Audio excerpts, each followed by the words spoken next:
¿Se acuerdan de la desgarradora historia de Luz Estela Forero, sus dos hijas y el crimen contra ellas perpetrado por su exesposo Ricardo González? Decidió masacrarnos y acabar, sesgar la vida de Natalia y de Sofía. Él fue declarado inimputable por la justicia. La justicia no puede seguir protegiendo al asesino simplemente porque un abogado consigue una estrategia de defensa para decir que esta persona es loco. También les contaremos qué pasó con la propiedad de Flor Ángela Guerrero y su esposo, que según ellos fue arrebatada por una mujer que se declaró dueña y por eso se negó a desalojarla. ¿En cuánto compró usted la propiedad, señora Noelia? Hace 20 años. ¿En cuánto? Ya va a ser 20 años. ¿En cuánto la compró? Yo ya no me acuerdo. ¿Quién paga los impuestos de esa propiedad? Todos los servicios los pago yo. Los impuestos cuando yo voy a pagar, ya ella ha pagado, es problema de... ¿Se acuerdan del impactante caso de Sandra Milena Alegría, la mujer que fue encontrada muerta en su propio apartamento y por el cual estaba siendo acusado su ex esposo? ¿Por qué no aparezco yo en ninguna de esas pruebas? Porque nunca hicieron una investigación profunda. Si la Fiscalía hubiera realizado una investigación acorde con los estándares que se le exigen, esto es, toda la evidencia traza que se recogió en el lugar de los hechos, tal vez podría haber apuntado su teoría del caso a los verdaderos responsables de ese crimen. ¿Se acuerdan de Magia Jaramillo? Se está escribiendo a varias empresas para mirar si nos pueden regalar concentrado, pero va a ser muy difícil. Ella es la mujer que fue señalada de engaño al decir que ofrecía servicios de salud y adopción de animales por medio de su fundación. Lo que hacía era maltratarlos, según sus víctimas. Todos los procedimientos los hacía era en la finca, o sea, no había traslado a algún lugar. Y les contaremos novedades en la investigación del caso de Judith Anaya Pacheco, una joven asesinada y encontrada en una calle al noroccidente de Bogotá. Una chica, cabellito castaño, y estaba la cabeza allá y el cuerpo acá. Ella presenta 3 golpes, uno en el ojito derecho.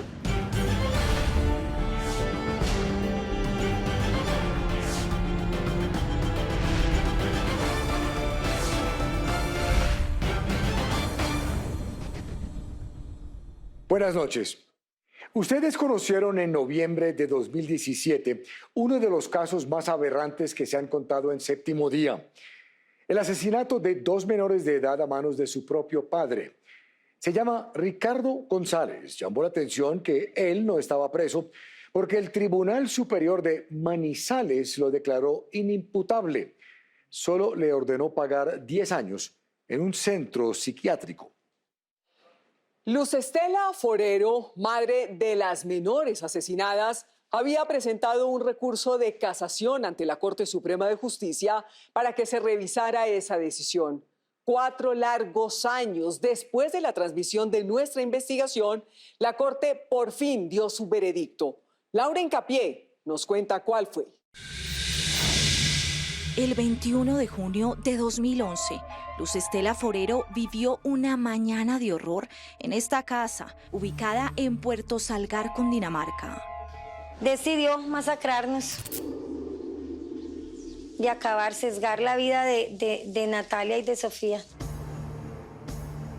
Cuando su esposo Ricardo González, luego de que ella decidiera separarse de él, enfureció y terminó asesinando cruelmente a sus propias hijas. Yo parada en la puerta le dije, Ricardo, para, por favor, mira cómo nos estás volviendo. Y muy cínicamente me dice, parar, que Sofía ya está muerta, me la señaló. Mientras que a Luz Estela le propinó 26 puñaladas. Sacó el cuchillo. Y empezó a darme. La fiscalía le imputó cargos por el homicidio agravado de sus hijas Sofía, de 10 años, y Natalia, de 15, y la tentativa de homicidio de Luz Estela.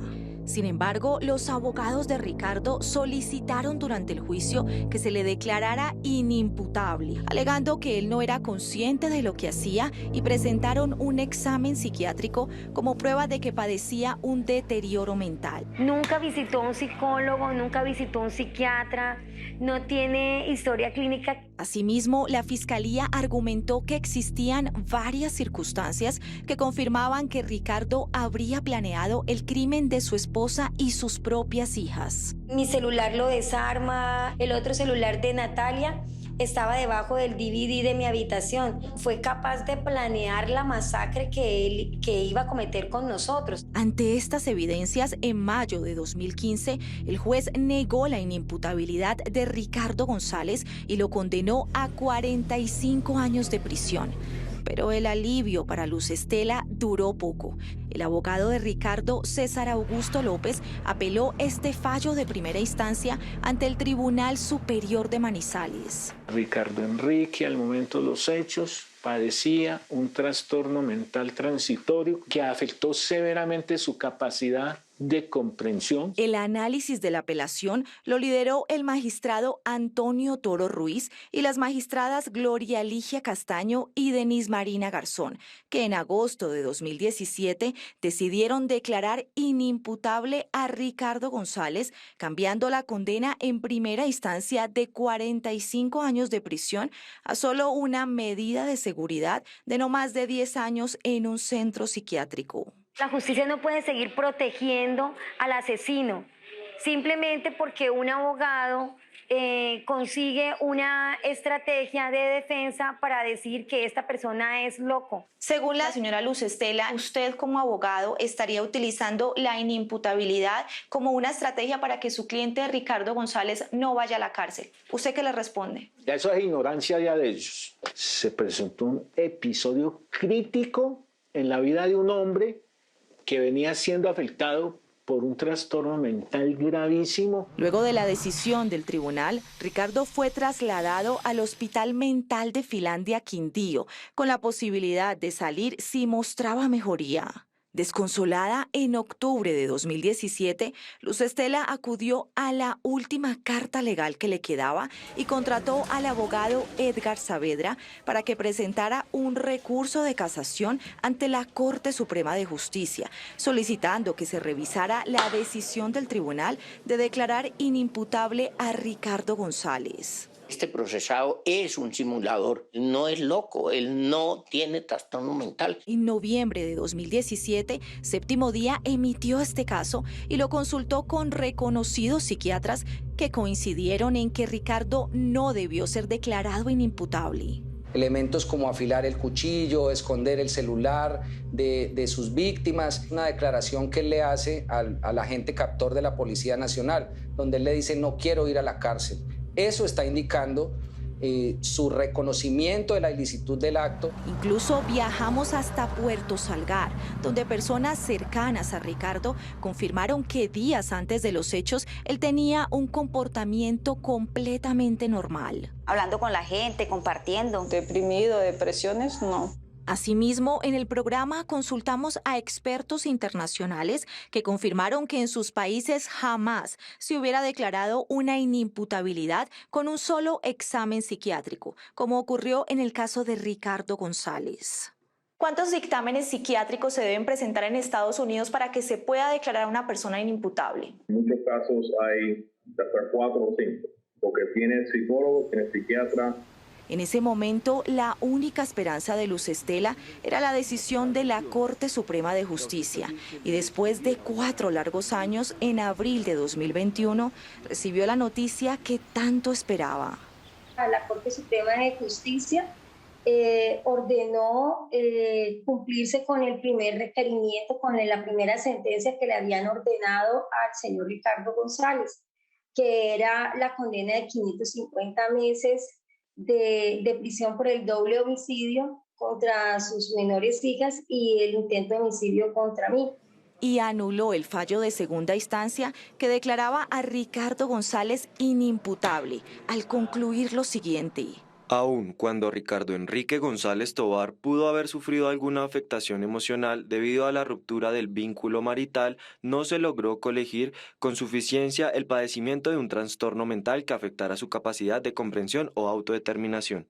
Para el abogado de Luz Estela, la decisión de la Corte marca un precedente frente a la violencia contra la mujer. Que es un fallo categórico e importante para el país, pues era perfectamente inaudito que el asesino de sus propias hijas y el intento de asesino de su esposa fuera a quedar en la impunidad.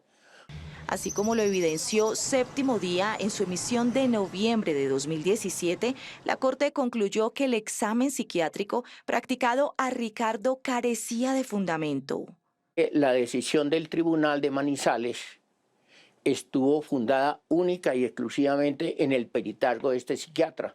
Y ese peritazgo fue mal elaborado desde el punto de vista psiquiátrico, desde el punto de vista científico, y esa fue la razón por la cual la Corte finalmente nos dio la razón.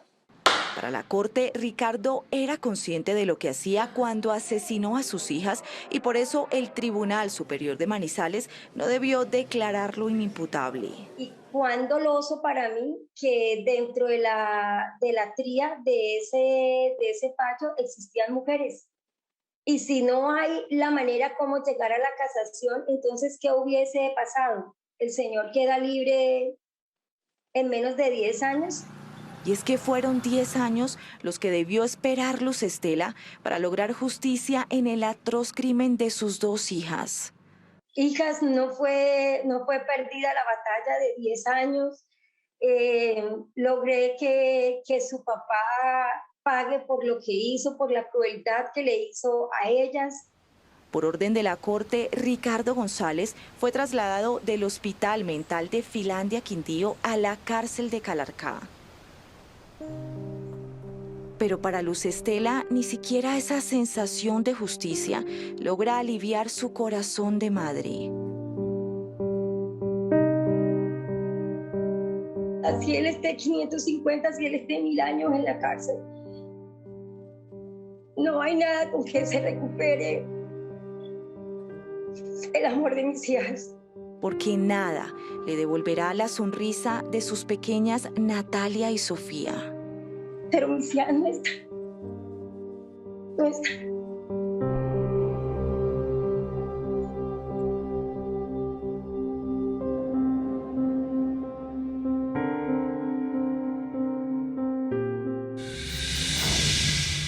En este caso, la defensa de Ricardo González ya no tiene ninguna posibilidad de solicitar nuevamente la inimputabilidad de su cliente, pues contra el fallo de un recurso de casación de la Corte Suprema de Justicia no procede ningún recurso. Él deberá cumplir su condena en la cárcel. En agosto de 2021, Séptimo Día les mostró una presunta modalidad de engaño a compradores de vivienda que está afectando a miles de colombianos. Les contamos la historia de Flor Ángela Guerrero y su esposo Wilson Félix, que llevaban casi 5 años en una disputa legal para recuperar la casa que compraron con sus ahorros. Una abogada llamada Noelia Cruz Bernal no quería entregar el inmueble. Según ella, era la poseedora de la casa. Después de la emisión de Séptimo Día bajo la inspección distrital de la Policía de Bogotá, se llevó a cabo el proceso de desalojo. Lograron recuperar su inmueble. Pero ¿cuáles fueron las acciones de las autoridades luego de conocer las 2 versiones de esta batalla legal? Jessica Mayora nos cuenta. ¿Recuerdan la historia de estos esposos en Bogotá quienes en 2014 buscaban cumplir su sueño de tener casa propia? Nosotros adquirimos una revista inmobiliaria donde colocan todos los remates, lo que es la fecha de remate, el número de matrícula inmobiliaria, de qué consta la propiedad y dónde está ubicada. Entonces ahí está el número de proceso, nos dirigimos al juzgado, revisé la carpeta y noté que todo estaba en regla. Nos alcanzaba el dinero que teníamos, que eran 73 millones de pesos. En el tema de los remates siempre es lo que salga. También recordemos que días antes de que les entregaran su casa, Flor Ángela y su esposo Wilson Félix tuvieron conocimiento de algo que llamó su atención. Se fueron varias veces los intentos de que entregaran la casa. Siempre salía una señora Noelia Cruz Bernal. Y desde ese principio notamos que era abogada. La señora manifiesta es que ella estaba posesionada ahí, que un señor le vendió una posesión en el 2003 Pero a pesar de que Noelia Cruz Bernal manifestaba ser la poseedora del inmueble, en junio de 2015 un juez realiza un desalojo del inmueble y Florángela junto a su esposo reciben su casa. Una casa totalmente en ruinas. Estaba sin baldosín.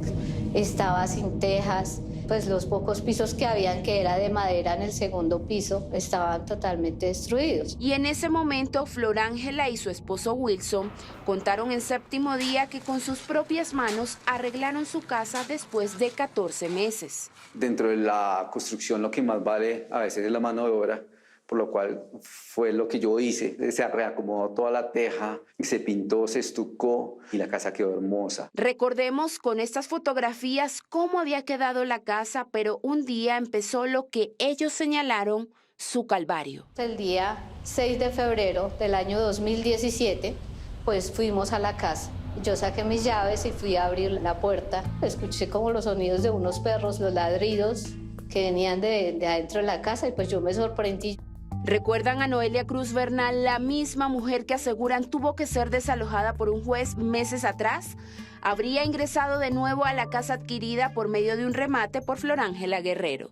Ella entró de manera irregular, sin mi permiso, ni de un juez, nadie le dio permiso de ingresar allí, y más a ella que ya la habían desalojado por parte de un juzgado, ella es invasora. Y desde hace casi 5 años, Florángela y su esposo comenzaron una batalla legal para recuperar su casa.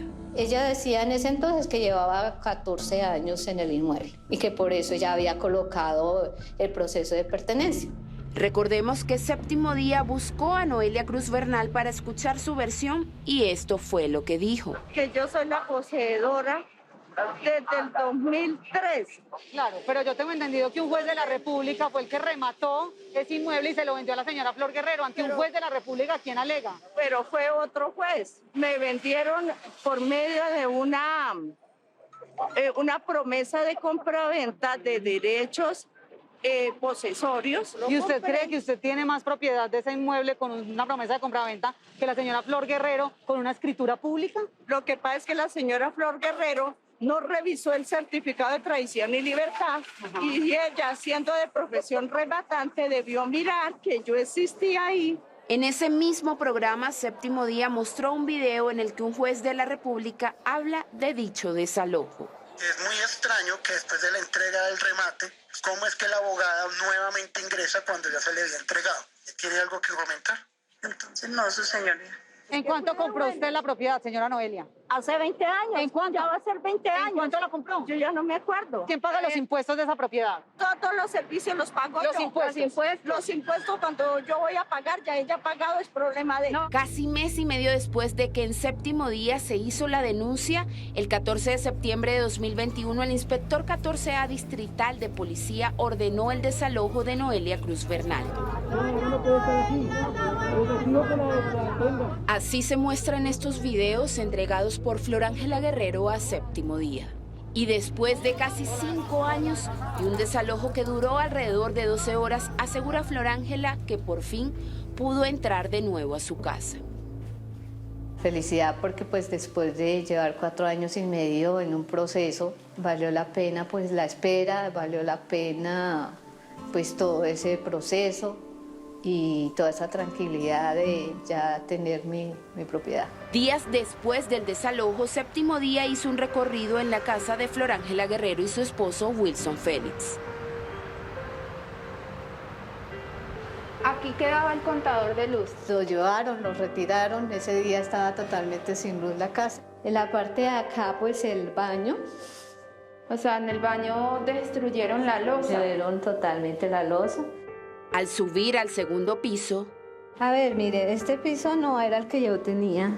Este piso, yo tenía aquí también cerámica, imitación madera. Y pues lo que yo noto es que levantaron el piso que había y colocaron este que es con puntillas. La gran pregunta que se hace Florángela es por qué el inspector de policía que debía hacer este desalojo, al parecer demoró casi 5 años. Diego Pulido, asesor del área de gestión policiva y jurídica de la alcaldía local de Los Mártires.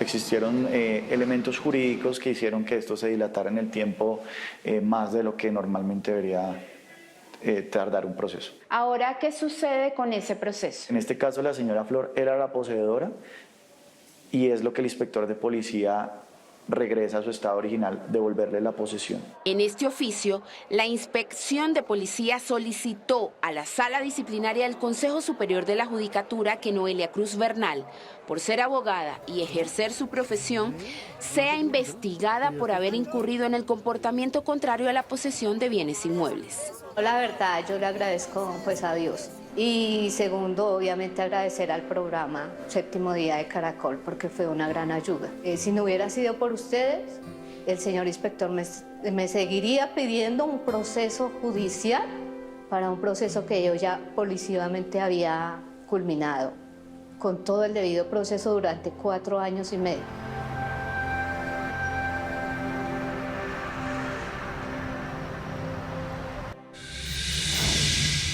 Flor Ángela Guerrero no pierde la esperanza de conseguir el dinero necesario para volver a remodelar su inmueble. Dice que gracias al calvario que ha vivido durante casi 5 años para recuperar su casa, decidió estudiar la carrera de Derecho. Así, dice que puede ayudar a otros colombianos que sientan que están en peligro de perder su vivienda por un posible invasor. A partir de este momento puede opinar con el hashtag numeral ¿Qué pasó con? Regresamos.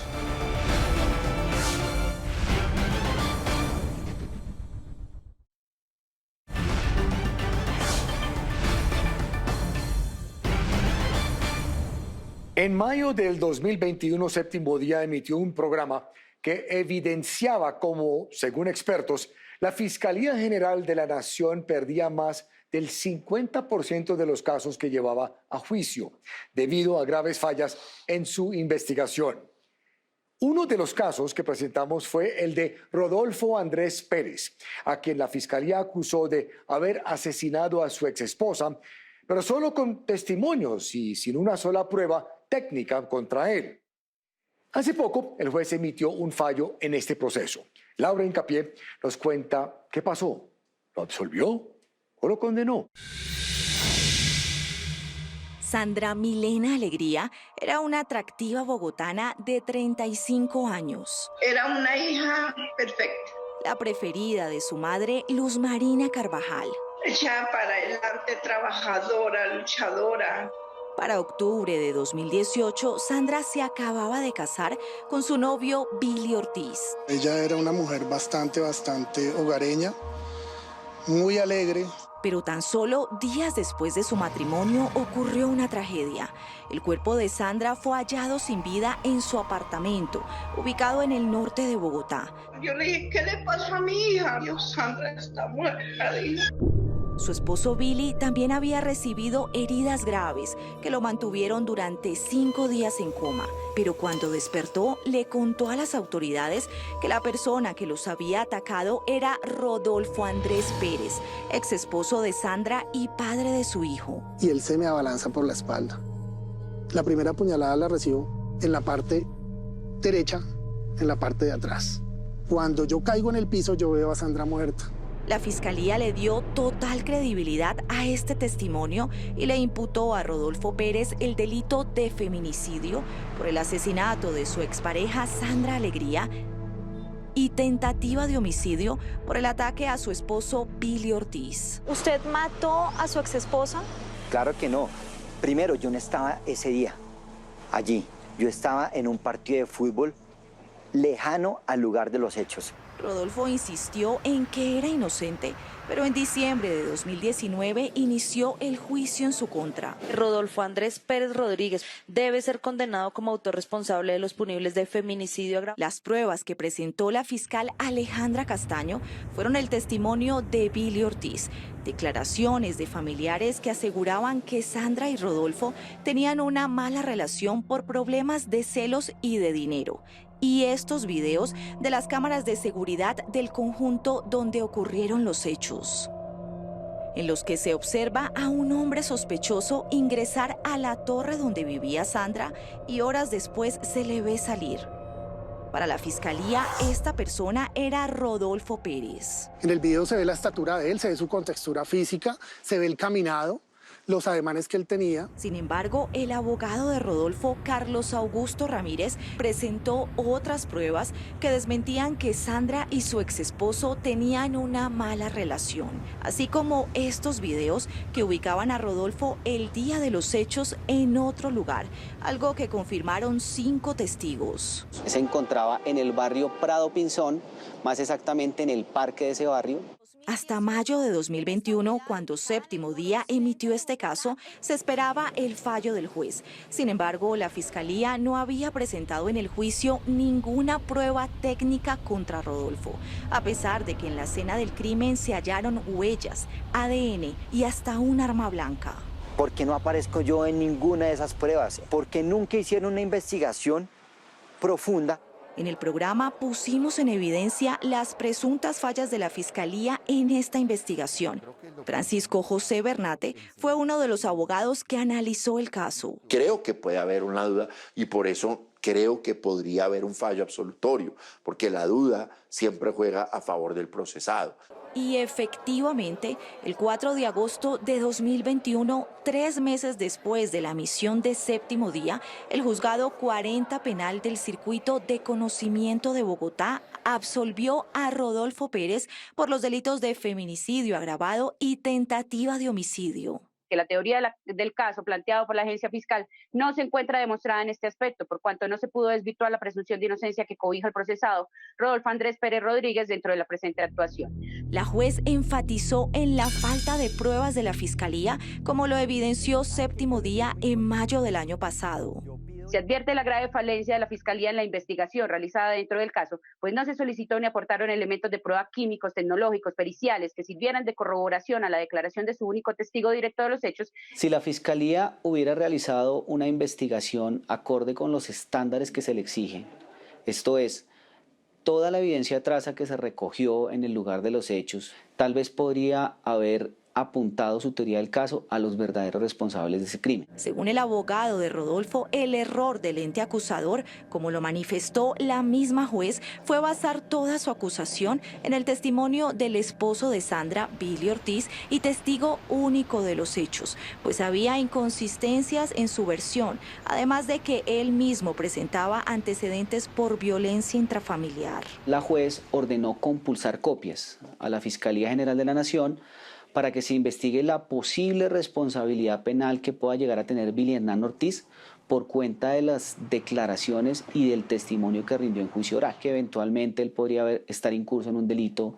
de falso testimonio. Para Rodolfo Pérez, su absolución se debe a que la Fiscalía le imputó cargos sin tener pruebas contundentes contra él. La Fiscalía, el único pequeño desgaste que hizo fue el día 1 diciendo, fue esta persona porque alguien nos dijo, y ya, pero nunca se desgastó realizando ningún tipo de proceso investigativo y tenía todas las herramientas, todas, cámaras, ADN, huellas. Mientras que, según Rodolfo, su defensa sí presentó soportes de su inocencia. En ningún momento la Fiscalía tuvo la capacidad de derrumbar una sola prueba de nosotros. Rodolfo, si definitivamente usted es inocente, entonces, ¿quién mató a Sandra? La Fiscalía ahorita tiene en sus manos, a través de una compulsa de copias, poder volver a retomar la investigación y determinar quién fue.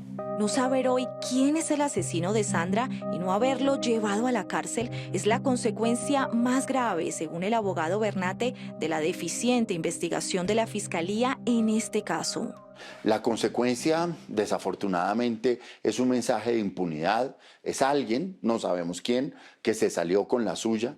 Para el penalista, esta absolución es solo una de muchas, pues se estima que la Fiscalía pierde más del 50% de los casos que lleva a juicio.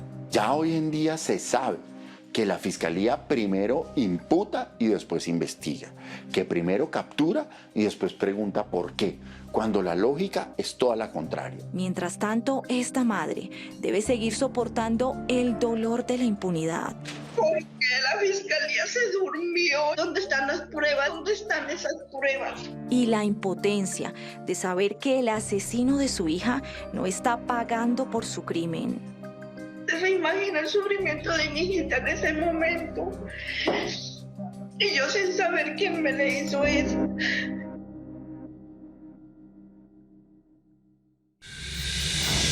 La Fiscalía apeló a la absolución de Rodolfo Pérez ante la Sala Penal del Tribunal Superior de Bogotá. Este tendrá que decidir si confirma o no el fallo de primera instancia. Sin embargo, lo que piden las víctimas en este caso es que el ente acusador siga investigando para que este crimen no quede impune.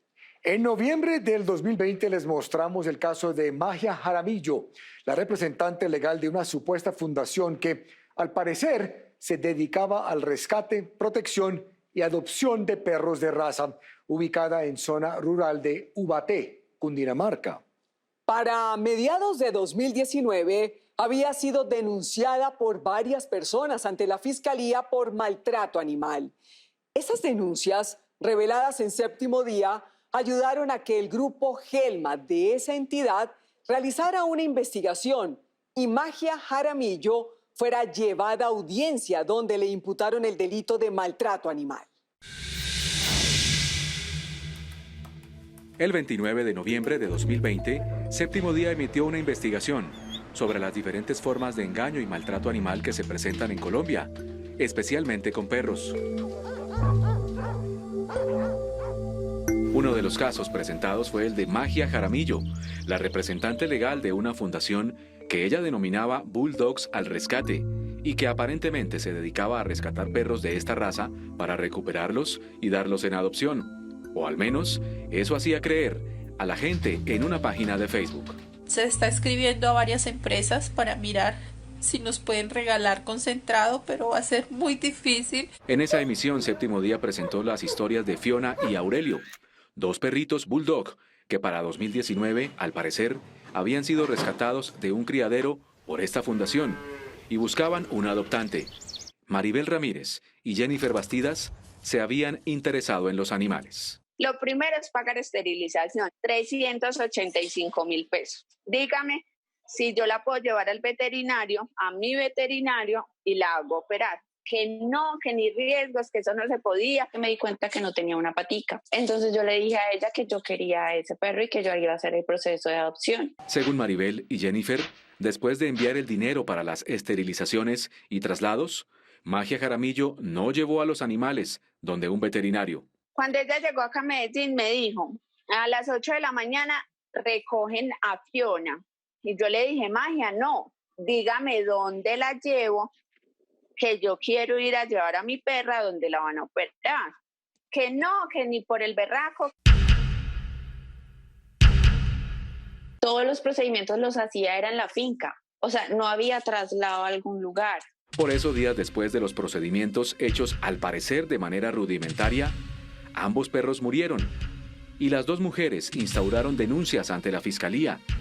Pero eso no era todo. Las autoridades de Ubaté, que también estaban al tanto de las acciones de Magia Jaramillo, el 19 de octubre de 2019 hicieron una visita a la Fundación Bulldog al Rescate y al llegar quedaron estupefactos. Esto dijo en su momento Wilson Bermas, veterinario de Ubaté. Encontramos animales muy enfermos también, animales que no podían manifestar su conducta natural al estar amarrados, animales dentro de sus heces. El propio alcalde de Ubaté, Jaime Torres, explicó algo más. Y una primera visita que superaba los 56 perros, luego en una segunda visita encontramos con sorpresa que ya no había esa cantidad de animales. En la tercera visita se hizo una incautación de 9 perros. Además de eso, se descubrió que la fundación no tenía licencia para funcionar. En septiembre de 2020, llegamos hasta la finca donde estaba ubicada la supuesta Fundación Bulldogs al Rescate, en zona rural de Ubaté, Cundinamarca, y encontramos a Magia Jaramillo. Señora Magia Jaramillo. Sí. ¿Cómo me le va? Juan Carlos Villani, del programa Séptimo Día. Queremos hablar con usted acerca de unos casos que nos denuncian sobre maltrato animal. Ok, ¿quiere que llame a mi abogada? Pero en realidad sí hay animales maltratados acá en esta fundación. Magia, ahorita podríamos entrar a mirar cómo están los perros. No. Días después, Magia Jaramillo solicitó una entrevista a Séptimo Día. Magia, yo le voy a mostrar las fotografías que nos suministraron las autoridades de cómo encontraron a los animales en los operativos en su fundación. Y usted me dirá si estas son las condiciones óptimas para tener unos perros de esta raza.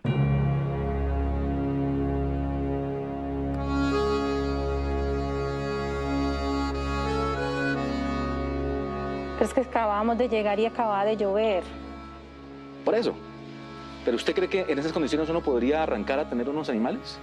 Acabamos de llegar a una finca. Las denuncias presentadas en la investigación de Séptimo Día sirvieron para que la alcaldía de Ubaté siguiera el proceso policivo contra Magia Jaramillo y hoy hay resultados. La señora Magia fue sancionada con una multa que supera los 6.700.000 pesos por haber realizado actividades que van en contra de nuestros animales. Agradecimiento especial a toda la investigación que adelantó Séptimo Día a través de todo el equipo periodístico para lograr generarle estos resultados de protección animal. En un operativo final, las autoridades locales de Ubaté lograron incautar los últimos 9 perros que se encontraban en malas condiciones en esta supuesta fundación y fueron llevados hasta el centro de vida animal del municipio, donde fueron, días después, dados en adopción. Gracias a la investigación de Séptimo Día y a las denuncias formales de varias personas, ahora Magia Jaramillo enfrenta un proceso penal ante la Fiscalía. El 22 de agosto de 2021 fue llamada a audiencia de imputación de cargos. Me permito comunicarle a usted, señora Magia Alejandra Jaramillo Posada, que la Fiscalía General de la Nación la tiene como autora responsable a título de dolo por comisión por omisión impropia del delito de maltrato animal en concurso homogéneo y sucesivo, de conformidad con los artículos 25, 31 y 339A del Código Penal y a los cuales ya le di lectura. En la audiencia, el juez le preguntó. En este momento, sí, es su voluntad allanarse, aceptar esos cargos. No los acepto. Muy bien. Según las autoridades, Magia Jaramillo por ahora no podrá volver a instalar una fundación ni nada que tenga que ver con animales. Deberá presentarse a las audiencias y pagar la multa interpuesta por la alcaldía de Ubaté. Según el alcalde del municipio, Magia Jaramillo abandonó la finca donde se encontraba en zona rural de ese municipio y por ahora se desconoce su paradero. El proceso en su contra continúa y de ser hallada culpable se podría enfrentar una pena de entre 12 y 36 meses de prisión. Séptimo Día seguirá atento a las denuncias ciudadanas para establecer si Magia Jaramillo estaría en algún lugar del país manteniendo perros en mal estado y recibiendo dinero de donaciones que al parecer nunca llegan a sus destinos reales. Ya regresamos.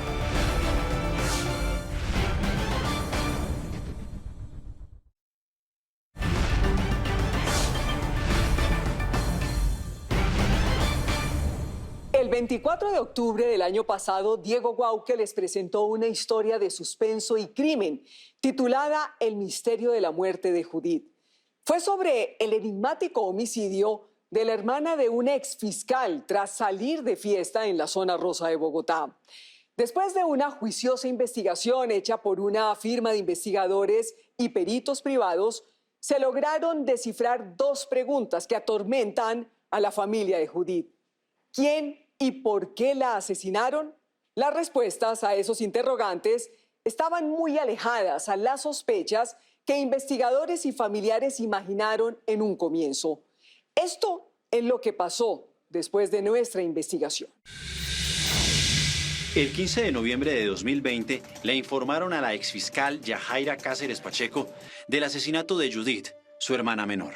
Yo perdí la compostura horrible, es el peor día de mi vida. Fue encontrada en el barrio San Martín, norte de Bogotá. Una chica, cabellito castaño, y estaba la cabeza allá y el cuerpo acá. Añadió que un carro paró y que alguien sin remordimientos la dejó abandonada aquí. Ella presenta 3 golpes, uno en el ojito derecho, acá, similar a un puño, otro al ladito de la corona, tiene un hematoma y tiene 3 dedos acá. No obstante, la verdad del asesinato en ese momento era muy compleja de desenmarañar. Yajaira contrató a una firma de peritos e investigadores llamada UID. Jeffrey Garavito es su director. Lo primero que nosotros encontramos son los videos de las cámaras de seguridad del lugar en donde aparece el cuerpo de Judy. A las 6:43 de la mañana del domingo 15 de noviembre de 2020, un carro, arriba y en la parte derecha de la pantalla, para en el punto donde fue hallado el cadáver. Sin embargo, el ángulo impide ver mayores detalles. Pero si el video se trabaja en edición, aquí, al parecer, Judith es abandonada en la acera por alguien. A las 6:44, luego de 56 segundos, retoma la marcha. Pero la placa no es visible, tampoco el conductor. Paralelamente, trabajamos los videos de las cámaras de seguridad del apartamento de Judy. Esta es la segunda cámara que obtuvimos, donde un minuto después Judith sale por la recepción. Acá está Judith. Sí, ahí la veo de azul. Se encuentra con alguien, detienen el taxi. ¿Este es un hombre o una mujer o quién es? Ese es un hombre. ¿Un hombre? La gran pregunta, ¿quién es esta persona? ¿De dónde salió? Yo le esculco las cosas a ella y encuentro un celular. Nos permitieron reconstruir el WhatsApp y logramos identificar unos números celulares. El número es el de este hombre. Lo llamaremos Juan Carlos. Yo básicamente la conocí por Tinder. Ella era muy linda, era delgada, me gustó. Juan Carlos y Judith tomaron este taxi y pidieron ser llevados al norte de Bogotá. Y al 85:15 entramos al BBC. Luego fueron a 2 bares más. Y finalmente, después de las 3 de la mañana, ingresaron a la cuarta discoteca, ubicada en este edificio, en la calle 85 con carrera 14. Nosotros estuvimos en el amanecero, pues yo al final yo ya estaba muy prendido, yo decidí irme para mi casa. Yo le dije a ella, no, ven, si quieres ven, te llevo, porque pues me daba miedo dejarla sola, ¿sí me entiendes? Sí. Pero ella estaba con otras personas que no sé quiénes son, y esas personas le dijeron que se quedara y ella decidió quedarse con ellos. Yo decía que él era el que me tenía que dar cuenta de mi hermana, pues porque él es el que lo conoce en redes, salen, no sabemos a dónde y mi hermana aparece muerta. Los investigadores hallaron nuevas cámaras. Estas son de la última discoteca. 5:21 de la mañana. La cucuteña de 33 años, al parecer embriagada, deja la discoteca, pero en compañía de un nuevo joven. ¿Quién es esta persona? No sabemos exactamente de inicio por qué ella ingresa con Juan Carlos y como nos damos cuenta, está saliendo con otra persona. 2 minutos después, a las 5:23, la pareja es grabada aquí. Judith y su acompañante siguen de la mano. ¿Ven al hombre de camiseta blanca, bufanda y gafas? Ténganlo presente. Esta otra cámara los recibe. Es la calle 85. Judith, su acompañante, este joven vestido de negro, esta mujer y el hombre de gafas se suben a este vehículo marca Chevrolet Sail. El mismo día del deceso de Judith, unos ciudadanos reportaron que de un carro de iguales características, 2 jóvenes fueron dejados a su suerte en diferentes calles bogotanas. A las 6:07 de la mañana, el vehículo se estaciona en la calle 147A con carrera 45. Del asiento del copiloto desciende el hombre de gafas y camiseta blanca que ya conocieron. Orina y detalla a su alrededor. Unos minutos después, vean.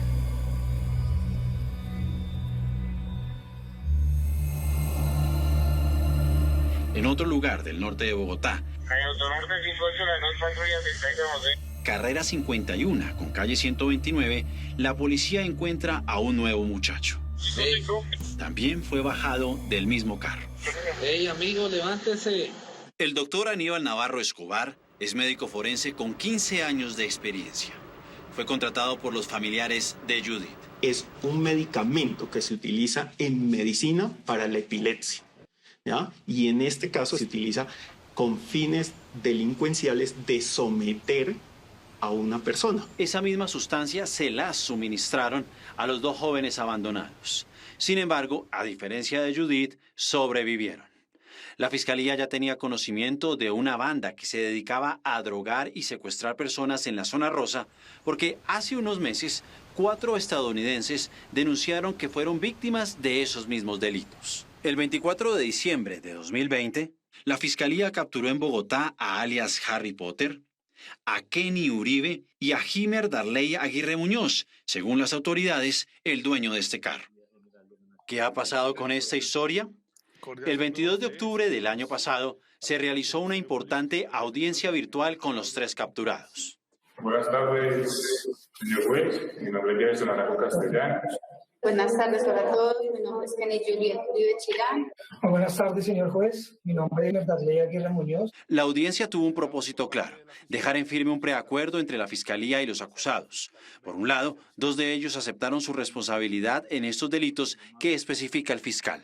Los acusados Jefferson Arango Castellanos y Kenny Juliet Uribe Chilán se declaran culpables como coautores y a título de dolo eventual respecto del delito de homicidio agravado. También de los delitos de secuestro agravado y hurto agravado en calidad de coautores. Y por haberse declarado culpables, recibieron una disminución en su condena. Esta la explica el abogado penalista Marlon Díaz, representante de la familia de Judith. La pena en definitiva, la que preacuerdan, está en 29 años. Para Kenny y para alias Harry Potter, Jefferson Arango. Según el abogado Díaz, Harry Potter fue el hombre que sacó del carro a este joven y lo abandonó en un parque. El muchacho estaba bajo efectos de una droga cuyos efectos son similares a la escopolamina. Al tercer implicado, Jimer Aguirre Muñoz, se le informó que esta sería su pena. Para él la pena queda más baja, queda en 16 años. Enseguida el juez les preguntó a los detenidos, uno por uno, si entendían con claridad el acuerdo al que habían llegado. Kenny Juliet Uribe Chilán sabe claramente cuáles son las consecuencias penales de su aceptación. Sí, señor. Asimismo, le formuló iguales preguntas a Jimer Aguirre. ¿Está usted hoy plenamente consciente, alerta, en pleno uso de sus facultades mentales? Sin embargo, mientras respondía, sus ojos empezaron a aguarse. Es una decisión libre, consciente, voluntaria y debidamente informada. Sí, fue bien asesorado por él. Sabemos que él tenía conocimiento de lo que ocurría todos los días alrededor de las víctimas que de manera inmisericordia iban buscando cuando se iban de compra los fines de semana y en muchísimas ocasiones utilizando el vehículo de su propiedad. Después fue el turno para Jefferson Arango, alias Harry Potter. No obstante, se presentó esta inesperada respuesta que mandó al traste el desenlace ansiado en la audiencia. Jefferson Arango, ¿está usted en pleno uso de sus facultades mentales? En este momento sí, me acabo de tomar unas pastas antidepresivas y para los nervios. ¿Esa droga que usted inquirió la hizo por prescripción médica? Pues por mi médico no, prácticamente no, pero son pastas prácticamente de la farmacia. El juez caviló durante algunos segundos sus próximas palabras y finalmente expresó: no debe haber ingerido ninguna droga. Al momento de adoptar decisiones, y decisiones tan trascendentes como esta, puede verse en algún momento comprometida la voluntad de la persona. Y concluyó: voy a suspender la audiencia y voy a fijar una nueva fecha. Ese día, por favor, usted, si está interesado en el preacuerdo, debe llegar sin haber consumido ninguna sustancia. Sin embargo, el pasado 16 de diciembre se realizó otra audiencia. Y en esta, el juez negó el preacuerdo. Consideró que este debe centrarse en el delito más grave, es decir, homicidio y no secuestro. Y si es así, la condena no debe ser de 29 años, sino de al menos 33. El próximo 17 de enero se realizará una nueva audiencia. El homicidio de Judith no es el único proceso que tienen en contra los acusados. 2 de ellos, Jefferson Arango Castellanos y Kenny Juliet Uribe, deben afrontar otro por los delitos denunciados por 4 ciudadanos estadounidenses. Si son vencidos en ese juicio, es muy probable que sean extraditados a los Estados Unidos. El crimen de una mujer en un municipio de Cundinamarca generó indignación entre las propias autoridades. ¿Cómo alguien puede destruir la vida de otro ser humano con tal saña, con tal violencia?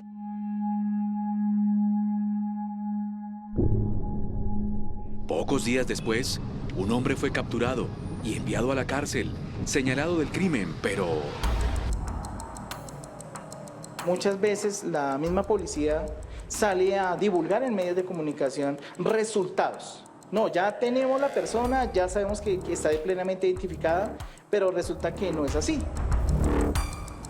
Aquí habían elementos con los cuales no se tuvieron en cuenta. Hay elementos que fueron mal manejados. Y es que es claro, hay cosas que no se hicieron o cosas que se hicieron demasiado tarde. Al parecer, la investigación de las autoridades no fue tan rigurosa y por eso un hombre inocente pasó varios meses tras las rejas. Él me abraza y me decía, mami, no llore. Yo más lloraba de solo saber, y él lo habían calviado, todo calvito, yo no lo conocía. Es muy duro, muy difícil esa situación. ¿Qué responderán las autoridades encargadas de la investigación? Buenas tardes, somos del programa Séptimo Día de Caracol Televisión. Queremos hablar con la fiscal Claudia Monge. ¿Qué debemos hacer? Videos de cámaras de seguridad, testimonios y llamadas fueron claves para llegar a la verdad en este caso. No, él nomás me dijo, ¿la conoce? ¿Cómo así? Ahora no, así que yo maté a Marilena. Yo en ese momento perdí como tanto el control. Soy Juan Carlos Villani y el próximo domingo no se pueden perder esta investigación. ¿Con qué evidencias fue capturado este hombre y con qué evidencias logró demostrar su inocencia? No se lo pierda el próximo domingo en Séptimo Día.